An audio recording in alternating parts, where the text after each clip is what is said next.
Let me just pray for us really quick.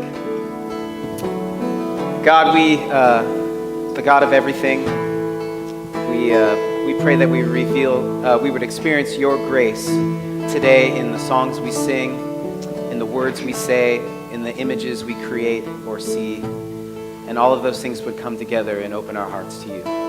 Amen. You can have a seat where you're at.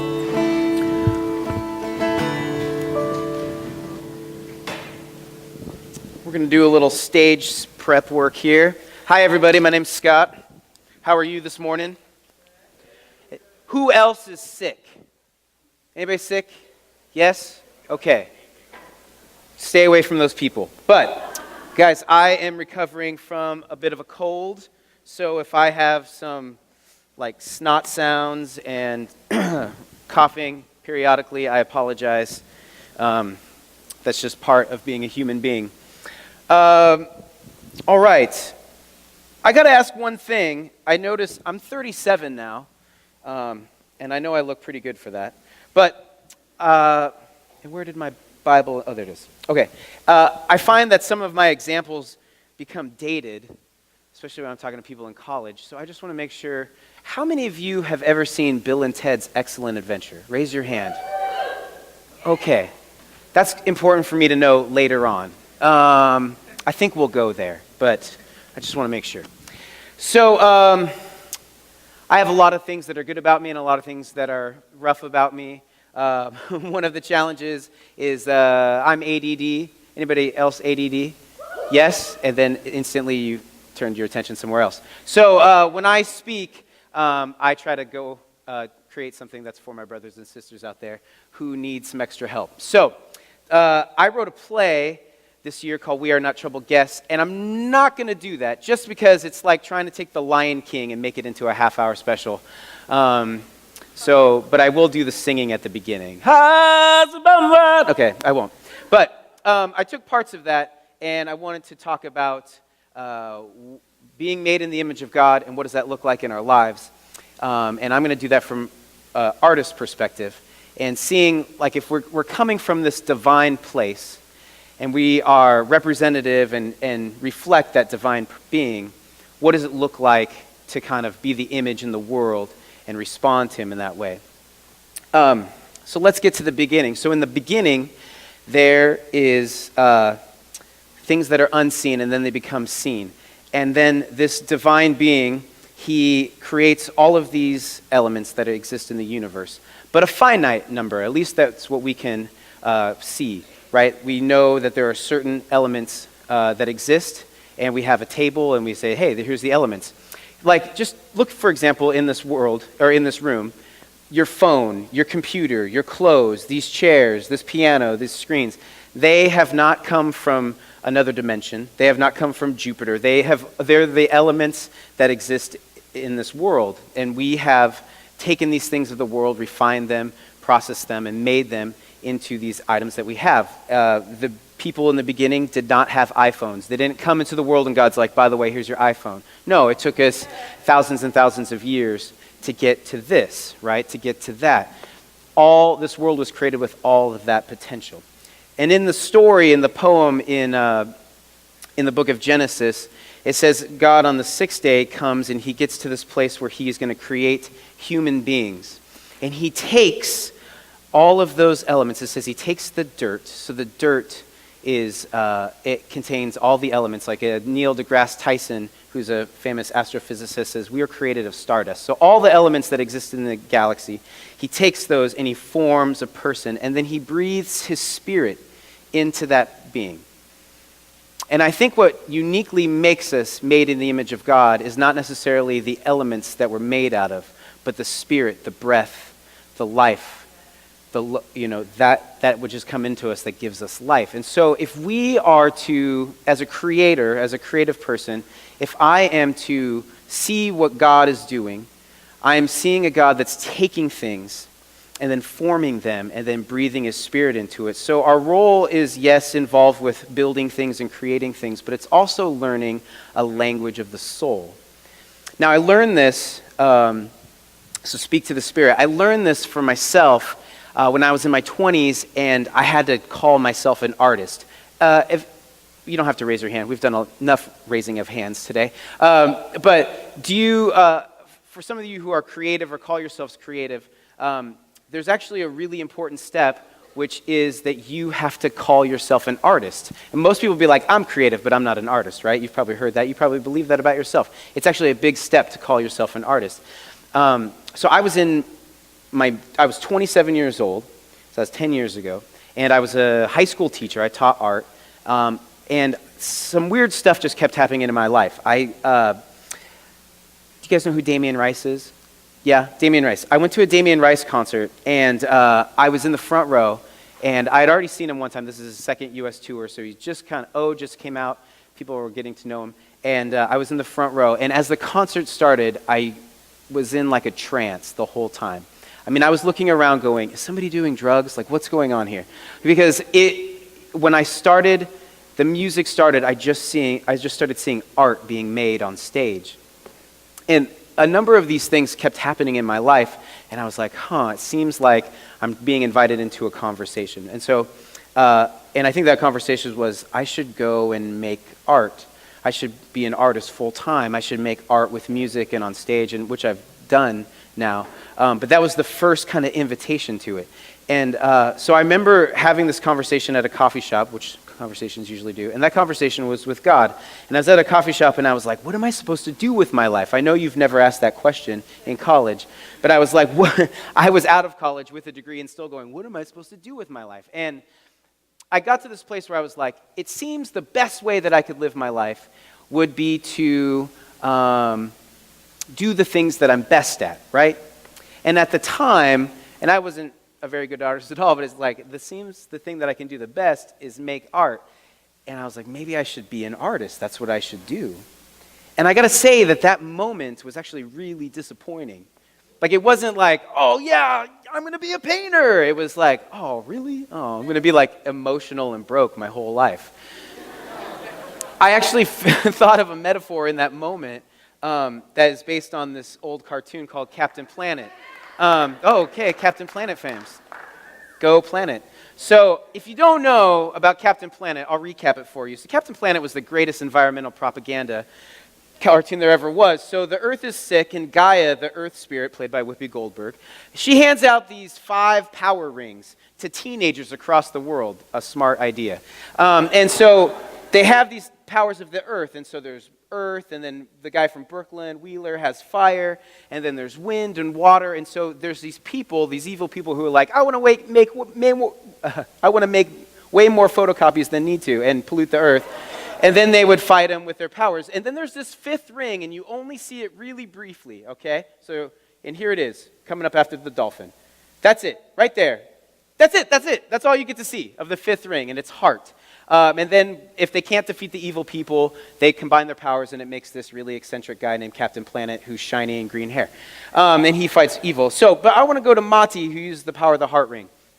So Mati uses the power of the heart to instill caring, passion, and sympathy into the people of the world to care for the planet. So I don't know if you know what's going on here, but there's a fight between good and evil. Right? Then there's these people who have these powerful rings, and they're like fire, earth, wind, water. And then there's one guy there in the middle of this fight going, I just want you to feel, right? That's Mati. It sounds like he's going to get his butt kicked. That's what it sounds like he has the power of, getting his butt kicked. In that moment, in realizing that I should probably be an artist, I felt like I was being given the heart ring.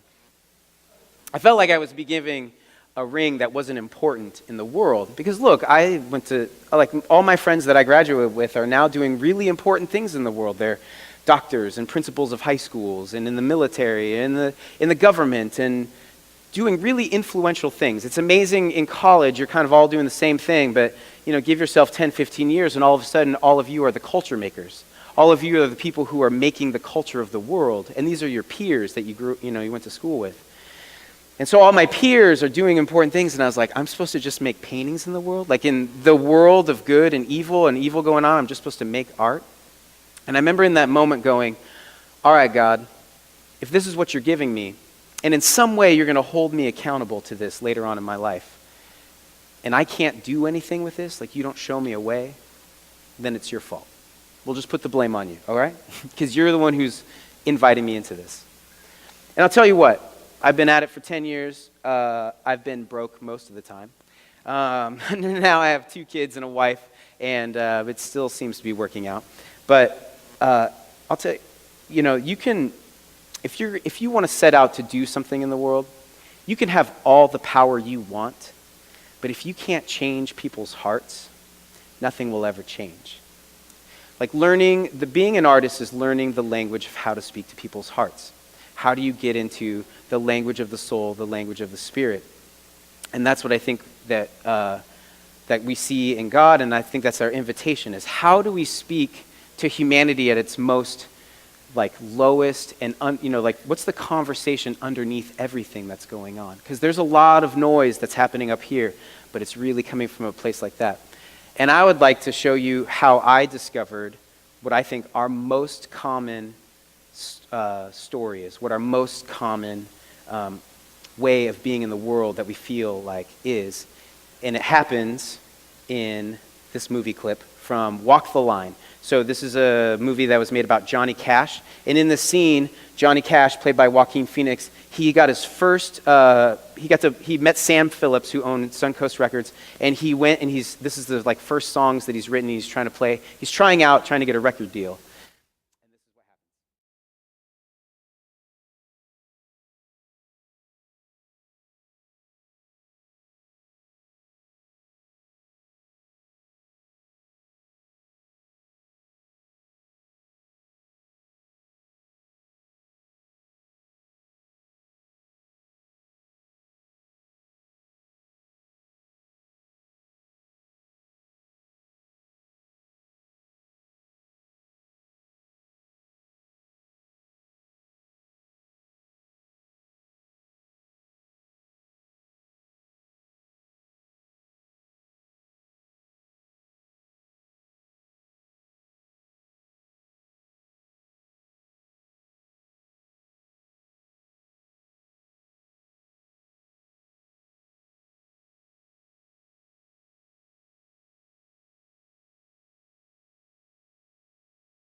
So what happens there, which is a great scene in the movie, what I think happens there is a true song is revealed, right? Like he comes with a false song, a song that he thinks he's supposed to sing. And then Sam Phillips calls him out and says, that's not the song, that's not the truest song that you're going to sing, is it? And he calls him out and he makes him reveal his truest song, the way he really feels about living in the world. And I would say that Jesus reveals our truest song to us. See, Jesus is what we believe, maybe not all of you, but what I believe, let's just talk about for me, is God coming to earth to redeem us. But in that, it's not just about a transaction. He's showing us about living. And he's embodying what it means to be a human being, what it feels like to be a human being. And when he's on the cross, he says 7 things from the cross. And theologically, the thing that a lot of people believe is the moment that he's experiencing what it feels like. He's experiencing sin separating us from God. It's the only time he doesn't say something from himself. He says a quote. And in that moment, he says, my God, why have you forsaken me? And he's quoting King David in Psalm 22. A psalm is a song. He's singing our song. He's saying, this is what it feels like to be a human being under the curse. It feels like you've been forsaken. It feels like God's left you. And I know it.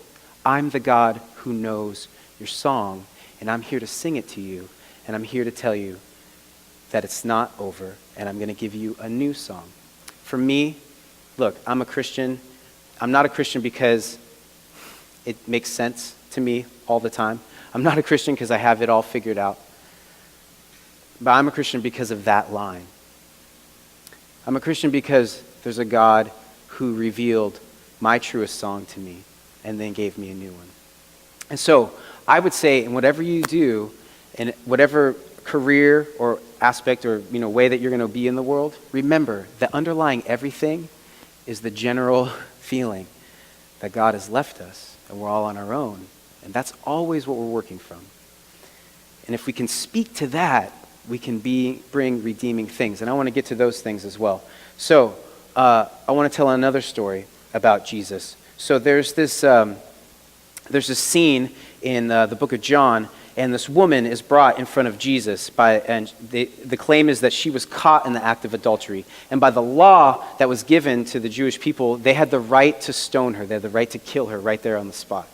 And so they're bringing her to Jesus, and they throw her down, and they're like, Jesus, by our law, we have the right to stone her. What do you think?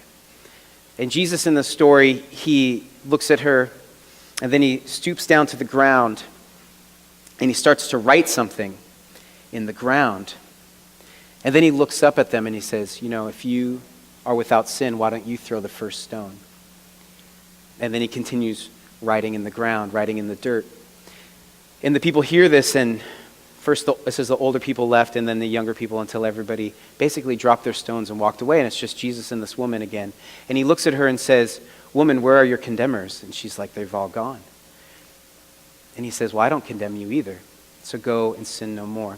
It's interesting. I've always heard this story growing up in church, and people always want to preach about, or they're like, what was Jesus writing in the ground? Maybe he was writing like the 10 Commandments, or he was writing, he was writing, I know what you did last night or last summer. I don't know, and the truth is it's not in there.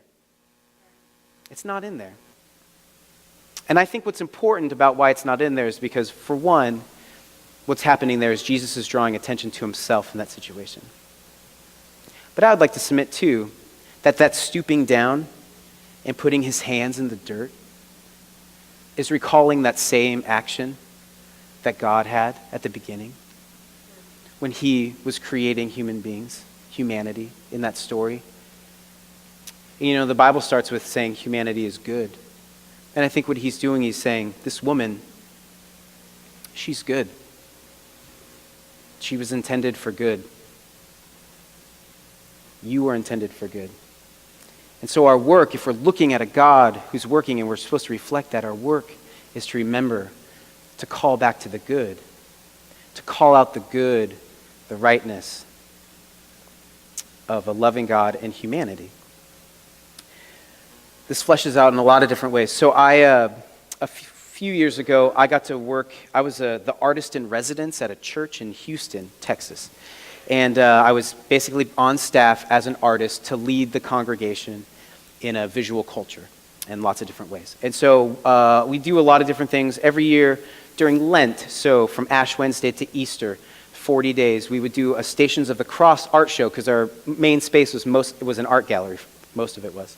And so we'd always do like a collaborative show with different artists, and we'd have art up and stuff like that. And then I was trying to be on top of it, and so like in November before February, I was like to the head pastor, I was like, hey, what about Stations of the Cross this year? And he was like, yeah, I forgot to tell you, I think we should do it on skin. I was like, you mean tattoos? He's like, yeah. And I was like, okay, I'll work on that.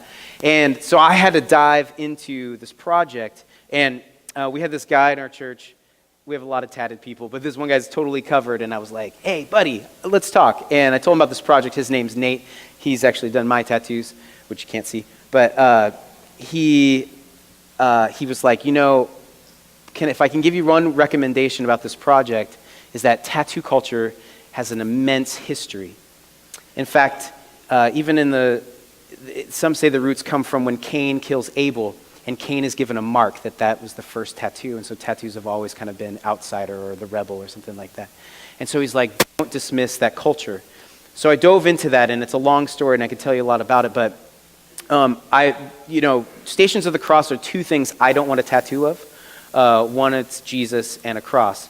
Well, I don't want a tattoo of Jesus because, look, I spent a lot of my 20s trying to deconstruct the Norwegian, blonde, Thor-looking Jesus in the Lutheran church I grew up in. So I didn't want to kind of dive into that conversation. And secondly, I think the cross is hugely important, but I think symbolically it's lost a lot of power culturally presently. So I wanted to try to think of something different, and I can tell you more about it if you're interested, but here's some of the images. So we pitched this to our community, which is about 1,800 people, on a Sunday, and we said, look, for Lent, our invitation to the whole community is to do something dietary, so to align yourself with the poor through a diet. But if you've wanted a tattoo and think that this could symbolize something like your story or something you want to dive into, please come up and we'll talk to you. I just needed like 10 people. There's 10 stations. I just needed 10 people to volunteer. In fact, there was 5 people on staff who wanted to do it, so I needed 5 people. And at the end of the day, 128 people came up and said, I want to do it. And probably a part of our congregation, we had about 60, and then another 60 nationwide. And so we did these tattoos, and then it got picked up because things like of this nature can be, I guess, quote unquote, controversial. So, we were in the paper, we were in the local news, and then CNN calls, and we're having these conversations. And it's amazing when something like this gets out there because, especially on CNN, like in the comments on the blog, it's like, you're either like a religious idiot or you're a heretic. There's not a lot of people who are like, that's great. We did a lot of, the story got out there. And so for opening night, we had about 600 people come to the opening, and then we kept the show up for about 5 months, and people would just come into our art gallery and stuff. Some really interesting things happened in that time. One, there were many, many people in the tattoo community, which first of all, it's not like we had like church Christian tattooers or anything like that. Our church was like kind of downtown by all the tattoo shops. So I saw people with tattoos. I was like, where'd you get your tattoo done? Who are the best artists? And then I went around to their shops and I said, look, I'm about to send you a lot of people your way who've probably never got tattoos before. So here's the project, here's this thing. And they're like, so do you need me to come to the church and do it? I was like, no. I want to send you work. I want to support the tattoo industry. I'm just going to send it your way. And what was awesome is that there was a number of people who were like, I've had this humming inside of me to journey to get to know God. I wanted a place where I could learn about God, but I never felt welcome in a church. I mean, maybe it's different up here, but this is like the Bible Belt, right? It's a place where you still dress up nice to go to church. Like really nice. Penny loafers nice. And they're like, I didn't know there was a community that I could do that except for here. There's this one woman, she's a single mom from New Jersey, and she's complete sleeves. And she was telling me, she's like, these are these are not just like random images. These are me. These are stories about my life. And I've never felt like I could be me in a place of religion except now, right? So what we were doing in that, what was happening because of that show is that there was a community that felt on the outside, and then they were brought in and said, you've never been on the outside, you've always belonged. And we're bringing that in. So part of our work, if we reflect the image of God, is to remember the good, that we are intended for good, and then to call people back into that reality. And then the last thing is that we need to point to the future, and that future is togetherness.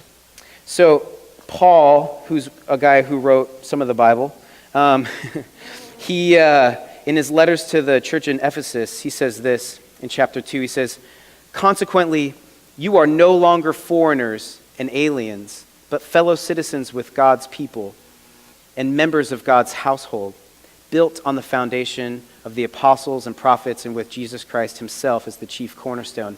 In him, the whole building is joined together and rises to become a holy temple in the Lord. And in him, you too are being built together to become a dwelling in which God lives by his Spirit.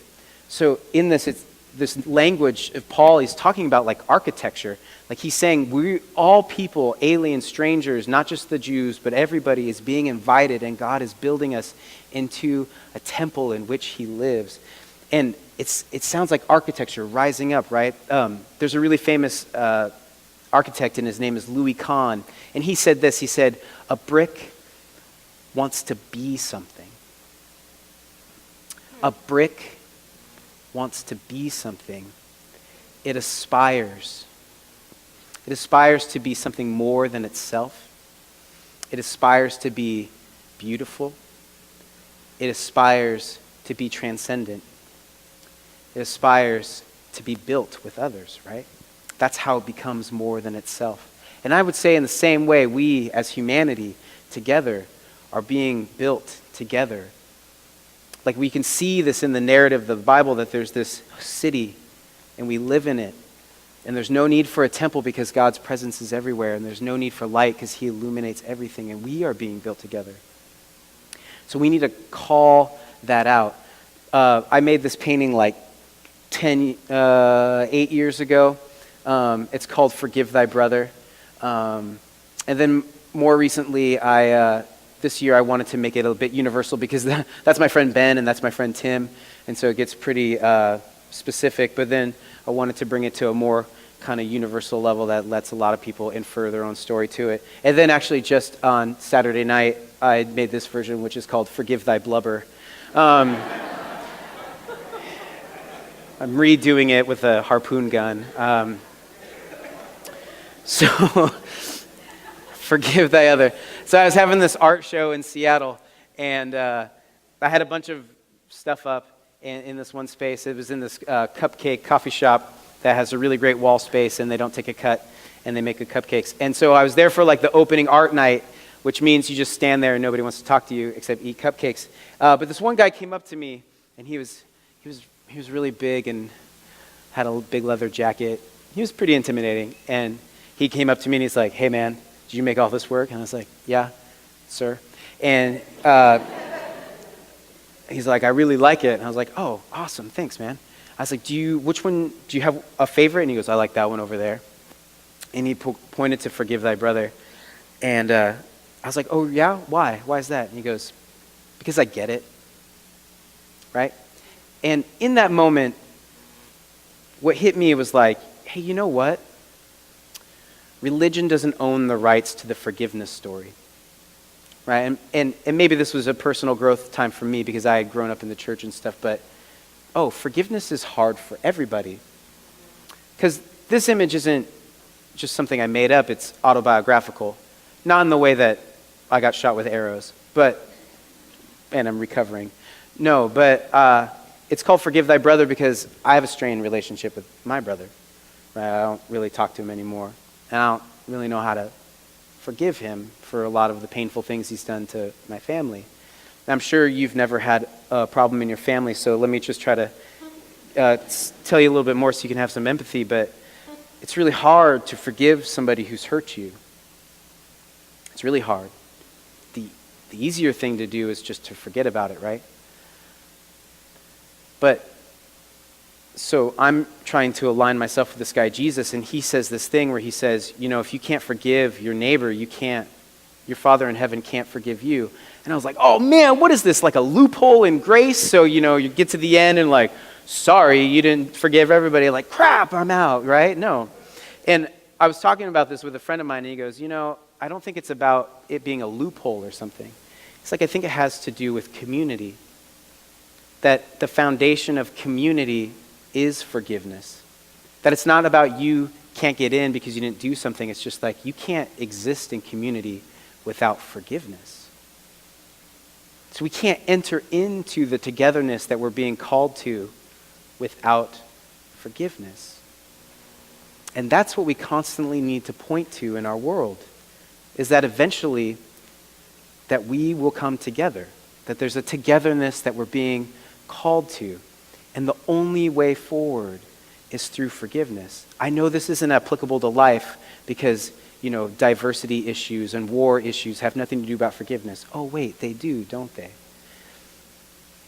That hating our neighbor and wanting to kill other people, that has nothing to do with forgiveness, does it? Oh, no, it does. It has everything to do.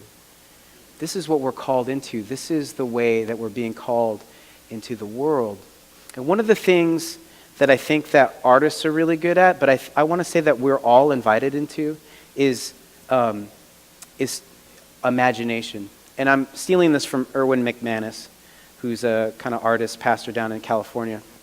I'm reading his book right now, and I didn't want to like it at all, because he talks about being an artist, and I'm like, stop talking about being an artist. But it's actually pretty brilliant in this fact that he said, what we do as human beings is we're futurists. Like a beaver makes dams, a woodpecker pecks on wood, right? But human beings, we create the future. We imagine the unseen, and then we bring it into reality. And so we're being invited to imagine a future that we want to live into, and then work together towards that. There's a couple artists in history that I think did this well, and it was Bill S. Preston, Esquire, and Ted Theodore Logan. So if you haven't seen Bill and Ted's Excellent Adventure, the story is this. Bill and Ted are hanging out at a Circle K, and then this phone booth comes down, and George Carlin, who plays Rufus in it, says, you guys are important figures in the history of the world, but you have to pass this history class. You have to pass your history final in order to set the world right. Like, everything depends on this history final. And so they get this time machine that's a phone booth, and they go back in time, and they gather Napoleon and Billy the Kid and Socrates, and then they bring them back to this history lesson, and they do a history, and they get an A, and everything's right in the world. It's an amazing concept, all right? But there's this moment in the movie where they don't go to the past. And they show up in this room, and they're like, what is this room? Like, Bill, what is this? And there's these weird figures floating there, and they're like, it's you. And they're like, yeah, it's us. And then some music's playing, and then these people walk out, and they start this guitar movement like this. And there's the song going like, in time. It's really epic, 80s. And they're doing this movement, and they're like, what is going on here? And later on in the movie, Rufus is kind of their guide, and they go to him and they're like, we went to this place, and these people were doing this thing, and we didn't know, but it seemed like they were honoring us.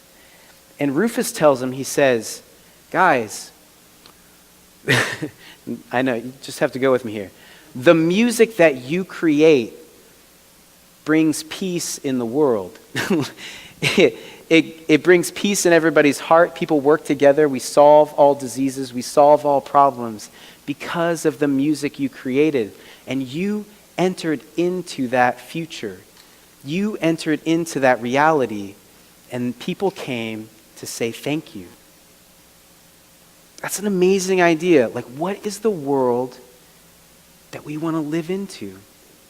And if you could get in a phone booth time machine or a DeLorean or whatever else. And go to the future you want to be in. What does that look like? And I leave you with a benediction and a commission that comes from Bill and Ted. Because they all stop and they're like, I think they want us to say something.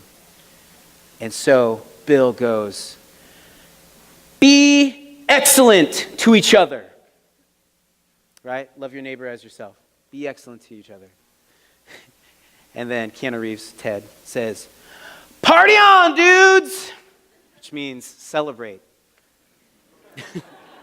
Celebrate the future. Thanks for taking the time to listen.